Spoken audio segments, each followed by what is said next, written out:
By the way, before we get started, happy birthday, Kimbo! All of the faction artifacts have been found, and we actually got to see one of the best fights from Geogan Rising. I am Haru Ren. Welcome to my review of episode 24 of Geogan Rising. So, spoiler warning, if you haven't seen this episode yet, go back and watch it now. But if you have, sit back, relax, and enjoy my review of Geogan Rising, episode 24.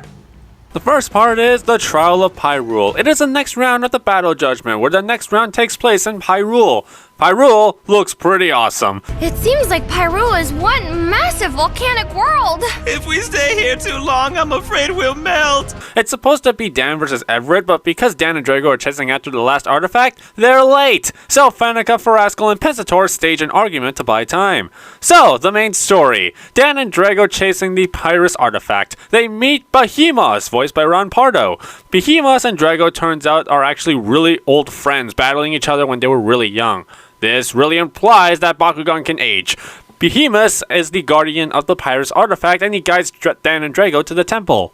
I know this is more real-world nuance than what you would expect from a cartoon, but why is Dan not wearing his lava suit this whole time while the awesome brawlers have to? The fact that the other human characters have to wear the suits actually says Pyrule is a molten atmosphere that is not safe for humans to breathe in, yet Dan wanders around without one for the rest of this episode. He's going to cause long-term damage to his lungs like this. So the only way to get up the volcano is to climb up, and while on the way we get a sub-character plot where Behemoth doesn't believe in human potential. After Drago gets injured covering Dan from falling rocks, Drago sleeps in Dan's pocket while they continue to get the artifact. It's too dangerous for a human like you. Well, if you won't guide me, I'll go on by myself. Jeez, what a spoiled brat. Ha! Behemoth teaches Dan that closing your eyes to adjust seeing in the dark and also sensing when to move will help in battle. Keep note of this because this is important that I'll elaborate more about later. They eventually reach the entrance to the Pyrule Temple, and considering this temple is in the middle of an unpredictable, dangerous volcano, I gotta wonder how it didn't get destroyed sooner or how it was possible to keep this temple structurally sound during construction.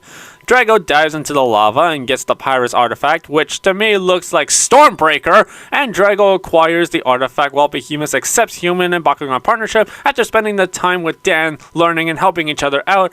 It's a nice touch, but I wish they did more of it in the time given in this episode. The animation of Drago absorbing the artifacts, though, is still just amazing to look at. Back at the battlefield, Pensator, Fanica, and Farascal got tired, and Villock reveals he knew Dan and Drago were trying to obtain the faction artifacts. Drago and Dan Kouzo are trying to obtain the faction artifacts of ancient Vestroya.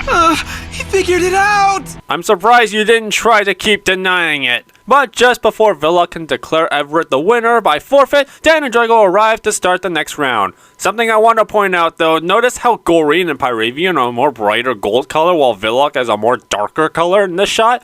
Very subtle symbolism, I like it. We continue with passing through darkness. Looking at Pyrule will never cease to amaze me, by the way. It really reminds me of Mustafar. And oh wow, okay, now Dan has his Pokemon Ruby lava suit on. So the semifinals between Dan and Everett start, and already very quickly, Drago kicks Oxydox's ass with barely any effort just to get the Ghost Beast into the battle quicker. It's like they don't even try to give Oxydox some time, they just want to skip straight to the badass bowl. I really hate to keep harping on this, but Oxydox just keeps finding new ways to suck! Whatever happened with D-Mork or Centipod? Just use those! Why don't you just use one of those? Ghost Beast continues to show just how powerful a G-Gun he is, like even Drago is having to struggle with it. I really have to say the way they keep presenting Ghost Beast really makes me believe he's pretty much the strongest G-Gun in the show. In desperation, Dan and Drago try to channel the artifacts, but nothing happens. Villock was never concerned at all because he believes the artifact's powers were just a myth. This Villock shot though, oh my god, it's so good. So then Dan summons Arcleon, and Arcleon hits Ghost Beast in the shadows, but oh no, it was an illusion all along. Wait, Dan! Huh? It's a trap! It's a trap! And Ghost Beast actually beats Arcleon. I gotta be honest, I was kind of at the edge of my seat for this match. It was a close fight, and the animations were really well done here. It was very strategic of Everett to use illusions to bait Arcleon to use a lot of energy hitting fakes so that he can finish him off quick and getting the Geogan out of the way. Everett is a lot smarter than a lot of people give him credit for. Dan is losing hope and is scared that he is going to lose until Magnus and Nilius shouts words of encouragement. No, this can't be. It's time to finish this off. Get up! the brawler that's destined to face me in the final battle. Are you really going to lose like this? I don't know about you guys, but this scene feels oddly familiar. Get on your feet, Yugi. You can take down Slifer the Sky Dragon. Unless, of course, you've lost your touch. So Dan and Drago closes their eyes, and Dan uses what Behemoth taught him about seeing in the dark in the previous part. I love how they use previous lessons taught in previous situations to their advantage. It's always so satisfying watching a character grow like this. It just feels very organic. And this is a very subtle nod to something taught in Avatar: The Last Airbender. The concept of neutral Jing, waiting and listening before striking. Neutral Jing is the key to earthbending. It involves listening and waiting for the right moment to strike.